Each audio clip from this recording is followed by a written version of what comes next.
갱신 청구권을 쓸 수 있는 사람이라도 안 올려주시면 제가 돈이 필요해서 직접 거주를 해야 되니까 결정을 해주세요 라고 하면, 그러면 이제 전세 만기가 다가오는 세입자분은 고민을 해야 되겠네요. 전세를 빨리 구하면 좋을지, 아니면 이후에 입주장이 많아서 싸게 전세로 들어갈 수 있는 단지가 있는지를 확인해 보면 좋겠죠. 무조건 그 돈에 맞춰서 싼 매물의 단지만 찾으러 다니면 삶의 퀄리티라던가 인프라가 줄어들 수 있잖아요. 그러니까 분위기가 지금 어떤가를 볼 필요가 있는 거죠.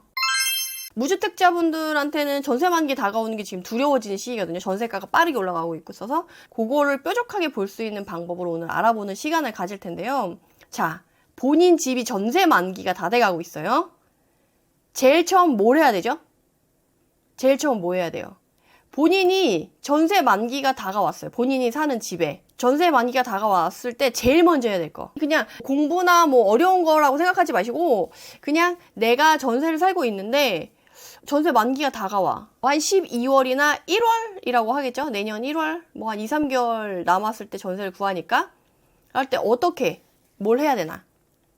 네이버 부동산을 통해서 물건을 확인한다. 그러면 이렇게 시세를 확인하고 네이버에 물건을 확인한다 쳐요. 그러면 본인이 우선은 그것도 확인해야죠. 이거를 확인하면서 그 다음에 결정할 건 뭐예요? 그렇게 네이버 부동산을 통해서 물건을 확인했어. 시세를 확인했어. 근데 어떤 물건을 확인하고 시세로 확인할 거예요? 그거잖아요. 내가 사는 집에 전세 만기가 다가왔다. 제일 먼저 할 거. 시세를 확인하고 물건이 얼마 있는지, 전세가가 올랐는지 떨어졌는지를 보기 전에 먼저 확인해야 될 거는 내가 이사를 갈 건지, 계속 여기를 살 건지, 아니면 이참에 단지를 옮길 건지, 아니면 평양을 넓힐 건지, 요걸 먼저 결정을 내려야죠. 그러면서 이제 시세도 확인하고 물건도 확인하고 하면서 내가 옮길지 말지를 정해야지 되는 거예요. 만약에 내가 전세 만기가 다가왔는데 이사를 안 갈 거다, 그냥 여기서 살고 싶다, 그러면 이제 네이버 가서 실거래가, 네이버 부동산 가서 나와 있는 매물 전세가도 확인하고 실거래가 된 가격도 확인해야 되죠. 그런 다음에 뭘 해야 돼요? 올랐는지 떨어졌는지를 보고, 내가 만약에 이사를 안 가고 살 건데 전세가가 올랐다, 그럼 어떻게 하라고 했어요? 집주인한테 얘기 안 하고 묵시적 갱신을 노려보라고 했었잖아요, 제가. 묵시적 갱신을 노려보고, 근데 전세가가 내가 이전에 지불했던 보증금보다 낮아졌다. 그렇다고 한다면 득달같이 집주인한테 전화를 해가지고 이제 전세 만기 다가오는데 나는 그냥 여기서 계속 살고 싶은 마음이 있다.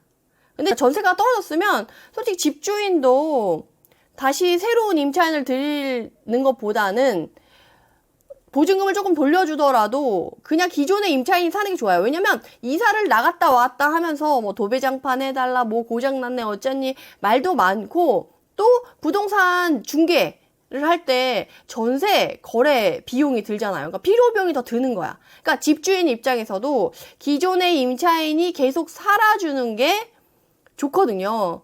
그러니까 집주인한테 나 여기서 이사 안 가고 계속 살고 싶은데 확인해봤더니 집값이 떨어졌더라, 보증금이 떨어졌더라, 그래서 나는 이사 안 가고 살고 싶은데 보증금을 그만큼 좀 깎아달라, 돌려달라, 그래서 재계약을 보증금을 낮춰서 하자라고 얘기를 해보는 거죠. 근데 안 해준대. 그러면 뭐 보증금 더 싼데 좋은데 있는 대로 이사를 가야죠. 부동산 중개비는 좀 들지언정. 근데 내가 만약에 이사를 갈 거다, 나는 여기서 더 이상 살고 싶지 않고 직장이 이전했다거나 아이 학군 때문에 이사를 가려고 할 때 지금 어떤 걸 살펴야 되겠냐? 여기서는 조금 복잡해져요.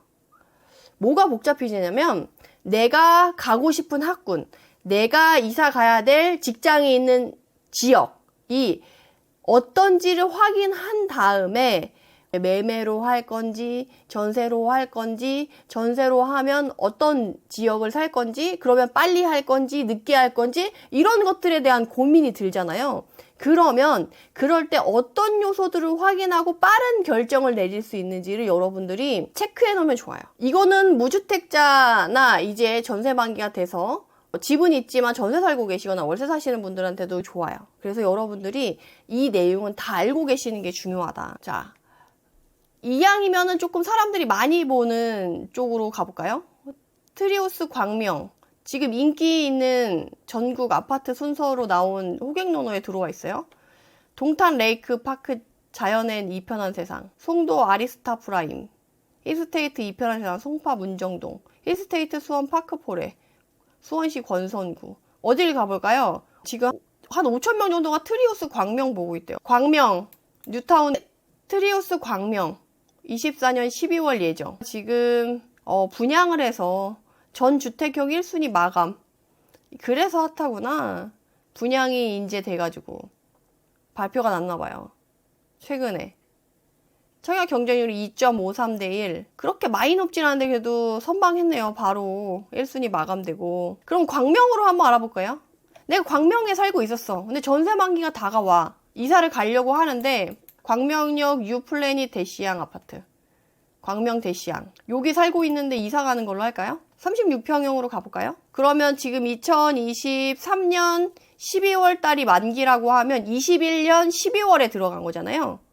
21년 12월 전세가 올랐다가 떨어졌을 때 들어갔네요. 5억 4,900, 그러니까 5억 5천 정도의 전세를 들어가는데 지금 일직동 광명역 같은 경우는 2년이 지난 23년 12월에 6억 3,500이 돼 있어요. 그러면 얼마 오른 거예요? 1억 정도 올랐네요. 그럼 어떻게 해야 돼? 묵시적 갱신 기다려야죠. 묵시적 갱신 기다려야 되는데 아플싸 어떻게 안 올리고 1억을 뭉개고 안 올려주고 계속 전세를 살 수 있으면 여기 살으려고 했는데 집주인한테 전화 왔어. 입주장에 들어가서 이제 2년 지났는데 전세가가 1억 올랐어. 입주장에 들어가서 갱신청구권을 쓸 수 있죠. 한 3천 정도만 올려주고 갱신청구권을 쓸 수 있죠. 그러면 1억 안 올려주시면 제가 돈이 필요해서 직접 거주를 해야 되니까 결정을 해주세요 라고 얘기를 해볼 수는 있죠. 갱신청구권을 쓸 수 있는 사람이라도. 그러면 이제 전세 만기가 다가오는 세입자분은 고민을 해야 되겠네요. 그러면 이 광명의 분위기가 어떤지, 전세를 빨리 구하면 좋을지, 아니면 이후에 입주장이 많아서 싸게 전세로 들어갈 수 있는 단지가 있는지를 확인해 보면 좋겠죠. 무조건 그 돈에 맞춰서 싼 매물의 단지만 찾으러 다니면 삶의 퀄리티라던가 인프라가 줄어들 수 있잖아요. 그러니까 분위기가 지금 어떤가를 볼 필요가 있는 거죠. 그럼 영상을 이만 마치도록 하고요. 해당 영상이 도움이 되셨다면 구독, 좋아요로 응원 부탁드립니다. 감사합니다.